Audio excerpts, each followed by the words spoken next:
নমস্কার বন্ধুরা, আশা করি ভালো আছো, সুস্থ আছো। আজকে চলে এসেছি কাঁচা আমের লাচ্ছা পরোটা রেসিপি নিয়ে। কাঁচা আম দিয়ে এই লাচ্ছা পরোটা বানানো এত সোজা, তোমরা না দেখলে বিশ্বাস করতে পারবে না। আর খেতেও দুর্দান্ত টেস্টি হয়। চলো তাহলে শুরু করি। প্রথমে এরকম দুটো কাঁচা আম নিয়েছি, আর আম এভাবে টুকরো করে কেটে নিয়েছি। আর আমটা সিদ্ধ করে নেব। আর এই সিদ্ধ করা আম ভালো করে ছাঁকনির সাহায্যে ছেঁকে নিচ্ছি। তারপর এরকম একটা বড় পাত্রে এই ছাঁকা আম নিয়ে নিলাম, সিদ্ধ করা ছাঁকা আম। এই সিদ্ধ করা আমের মধ্যে দিয়ে দিচ্ছি 2 কাপ ময়দা। এখানে আমি 250 গ্রাম ময়দা নিয়েছি। আর স্বাদ অনুযায়ী এখানে নুন দিয়ে দিচ্ছি। আর এই টকটার ব্যালেন্স করার জন্য এখানে চিনি দিয়ে দিলাম। খুব ভালো করে এই কাঁচা আম সিদ্ধ, নুন আর চিনি মিশিয়ে নিচ্ছি। তারপর উষ্ণ গরম জল অল্প অল্প করে দিয়ে এই ময়দাটা মেখে নেব। ময়দা সবসময় উষ্ণ গরম জলে মাখলে ময়দা সফট হয়, তাহলে লুচি বা পরোটাগুলো নরম হয়। এবারে অল্প সাদা তেল দিচ্ছি, তাহলে খুব সুন্দরভাবে এই ময়দাটা মাখা হবে আর হাতেও একদম লেগে থাকবে না।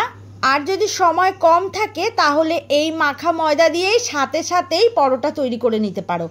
আর যদি হাতে সময় থাকে তাহলে 30 মিনিট ঢেকে রেখে দিতে পারবে।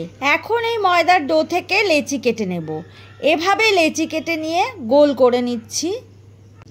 অল্প গুঁড়ো ময়দা ছড়িয়ে একটা লেচি নিয়ে প্রথমে রুটির মতো করে বেলে নিচ্ছি।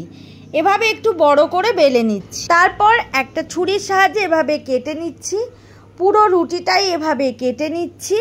পরে সাদা তেল এভাবে লাগিয়ে নিচ্ছি। আর দিচ্ছি ময়দার গুঁড়ো। তারপর ফোল্ড করে নেব। পুরোটা ফোল্ড করার পরে একটা পাশ থেকে এভাবে মুড়ে নিতে হবে। আর এভাবে মুড়ে নেওয়ার পরে এই যে শেষের অংশটা থাকবে সেটা এই লেচির একদম ভেতরে ঢুকিয়ে নিতে হবে, যাতে বেলার সময় কোনোভাবে খুলে না যায়।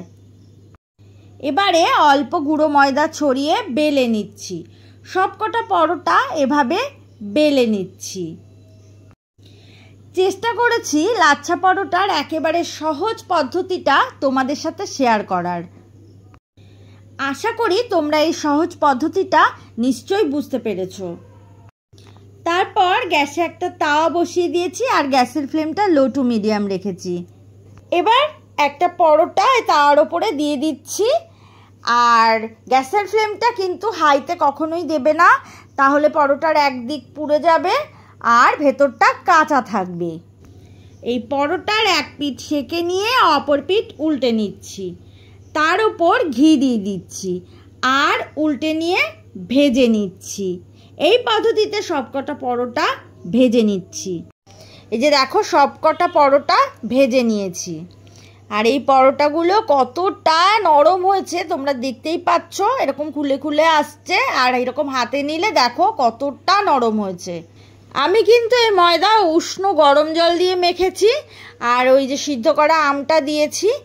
আর আমি কিন্তু রেস্টে রেখে দিইনি, তোমরা চাইলে 30 মিনিট রেস্টে রেখে দিতে পারো। এই সহজ পদ্ধতিতে তোমরা লাচ্ছা পরোটা তৈরি করে আলুর দম বা মুরগির মাংস বা যে কোনো আলু ভাজা এইসব দিয়ে তোমরা এই লাচ্ছা পরোটা খেতে পারবে। সব কিছুর সাথেই এই পরোটা খেতে দারুণ লাগে। আজ এই পর্যন্তই। আবার নতুন রেসিপি নিয়ে চলে আসবো। সুস্থ থাকো, ভালো থাকো। আর এতক্ষণ ধরে আমার সাথে থাকার জন্য অনেক অনেক ধন্যবাদ।